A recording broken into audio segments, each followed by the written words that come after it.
Hello, അപ്പം നമ്മുടെ പുതിയൊരു വീഡിയോയിലേക്ക് എല്ലാവർക്കും സ്വാഗതം.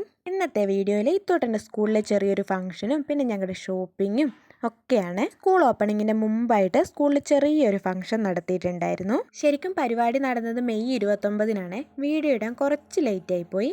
LKG കുട്ടികൾക്കുള്ള ക്ലാസ് റൂം വിസിറ്റും പാരൻ്റ് ഓറിയൻറ്റേഷൻ ക്ലാസ്സും പിന്നെ പാരൻ്റ് റെപ്രസെൻറ്റേറ്റീവിനെ സെലക്ട് ചെയ്യുന്നതൊക്കെയായിരുന്നു മെയിനായിട്ട് പരിപാടിയിലെ. ഞങ്ങൾ സ്കൂളിലെത്തിയിട്ട് ആദ്യം തന്നെ ഇത്തോട്ടനെ അവൻ്റെ ക്ലാസ് കൊണ്ടിരുത്തുകയാണ് ചെയ്തത്.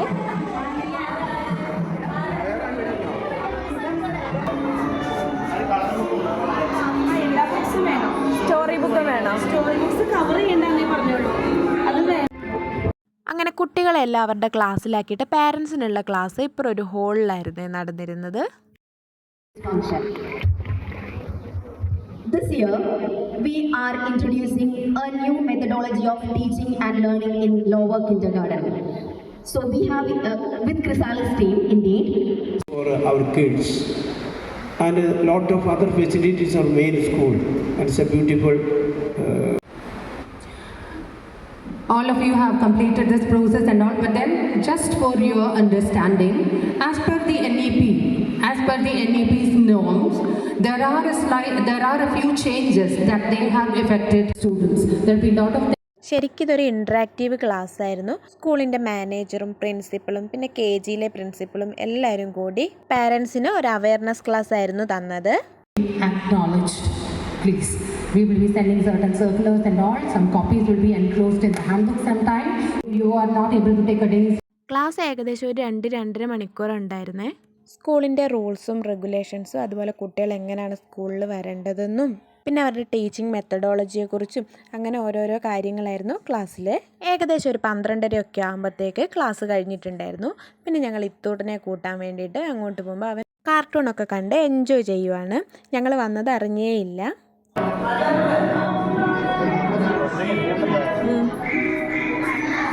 ഇത്തോട്ടനെ ഞങ്ങൾ ക്ലാസ്സിൽ കൊണ്ടാക്കിയിട്ട് പോകുമ്പോൾ അവനങ്ങനെ കരച്ചിലോ കാര്യങ്ങളോ ഒന്നും ഇല്ലായിരുന്നു. വേറെ കുറച്ച് പിള്ളേരൊക്കെ കരയുന്നുണ്ടായിരുന്നു. അവന് മുന്നേ അംഗൻവാടിയിലും സ്കൂളിലൊക്കെ പോകണമെന്ന് പറഞ്ഞാൽ നല്ല ഇഷ്ടമാണ്. ഇനിയിപ്പോൾ അത് മാറുമോയെന്നറിയില്ല. ഞങ്ങൾ പിന്നെ ഇത്തോട്ടിനെയൊക്കെ കൂട്ടിയിട്ട് നേരെ യൂണിഫോം വാങ്ങാനാണ് വന്നത്. ബുധനാഴ്ചത്തെ യൂണിഫോം അവിടെ ഓഫീസിൽ നിന്ന് കൊടുക്കുന്നുണ്ടായിരുന്നു. അപ്പോൾ ഇതാണ് അവരെ ബുധനാഴ്ചത്തെ യൂണിഫോം, ഒരു ജേഴ്സി മോഡൽ. ബാക്കി യൂണിഫോം ഒന്നും സ്റ്റിച്ച് ചെയ്ത് കിട്ടിയില്ല. അത് ജൂൺ 6-ാം തീയതി തരാമെന്നാണ് പറഞ്ഞത്. അപ്പോൾ ഇത്തോട്ടനത് ഫിറ്റാണ്. എന്നിട്ട് ഞങ്ങളതൊക്കെ വാങ്ങി അവിടെ നിന്ന് ഇറങ്ങാൻ നിൽക്കുമ്പോഴാണ് ഇത്തോട്ടനോട് പാർക്ക് കണ്ട് പിന്നെ കുറച്ച് നേരം അവിടെയൊക്കെ നടന്ന് കളിച്ച്.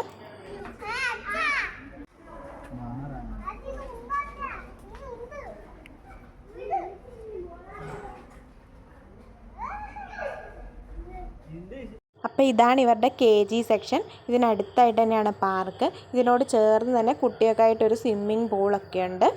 അപ്പോൾ അതാണിത്. അവിടെ സ്വിമ്മിങ് ഒക്കെ പഠിപ്പിക്കുന്നുണ്ട്. ഇത്തോട്ടൻ അങ്ങനെ പാർക്കിലൊക്കെ കളിച്ച് പൂളൊക്കെ കണ്ട് ഞങ്ങളങ്ങനെ സ്കൂളിൽ നിന്ന് ഇറങ്ങി. ഞങ്ങൾ ഫുഡ് കഴിക്കാൻ വേണ്ടിയിട്ട് മാഗിയിൽ വന്നേക്കുവാണ്. ഇത്തോട്ടന് നമ്മൾ ഇതുവരെ ആധാർ എടുത്തിട്ടുണ്ടായിരുന്നില്ല. അപ്പോൾ ഇന്ന് ഏതായാലും ആധാറും കൂടെ എടുക്കാമെന്ന് വിചാരിച്ചു. സ്കൂളിൽ ആധാറിൻ്റെ കോപ്പി ആവശ്യമുണ്ടായിരുന്നേ. നമ്മളിവിടെ അടുത്ത് തന്നെയുള്ള ഒരു അക്ഷയയിൽ വന്നിട്ടാണ് ആധാർ എടുക്കുന്നത്. ആധാർ എടുക്കാൻ വേണ്ടിയിട്ട് നമുക്ക് കുട്ടിയുടെ ബർത്ത് സർട്ടിഫിക്കറ്റും അതുപോലെ പാരൻസിൻ്റെ ഒന്നെങ്കിൽ അച്ഛൻ്റെയോ അമ്മയുടെയോ ആധാർ കാർഡിൻ്റെ കോപ്പിയാണ് വേണ്ടത്. അവൻ്റെ ഫോട്ടോ ഒക്കെ എടുത്തത് കണ്ടപ്പോൾ അവൻ ആകെ എക്സൈറ്റഡ് ആയിട്ട് ഇരിക്കുകയാണ് ചെയ്യുന്നത്. 2-3 വട്ടം ഫോട്ടോ എടുത്തെങ്കിലും ഒന്നും അങ്ങോട്ട് ശരിയാവുന്നില്ലേ.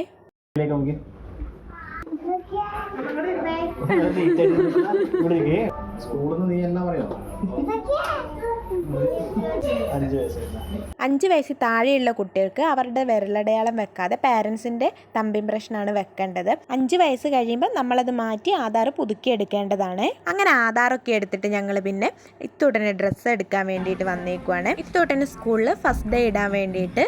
അപ്പോൾ എല്ലാവരും നമ്മുടെ ചെറിയ വീഡിയോ ഒന്ന് കണ്ട് ലൈക്ക് ചെയ്ത് ചാനലൊന്ന് സബ്സ്ക്രൈബ് ചെയ്ത് സപ്പോർട്ട് ചെയ്യണേ. അപ്പോൾ ഇന്നത്തെ വീഡിയോയിൽ ഇത്രയൊക്കെ. ഇനി നാളെ കാണാമേ.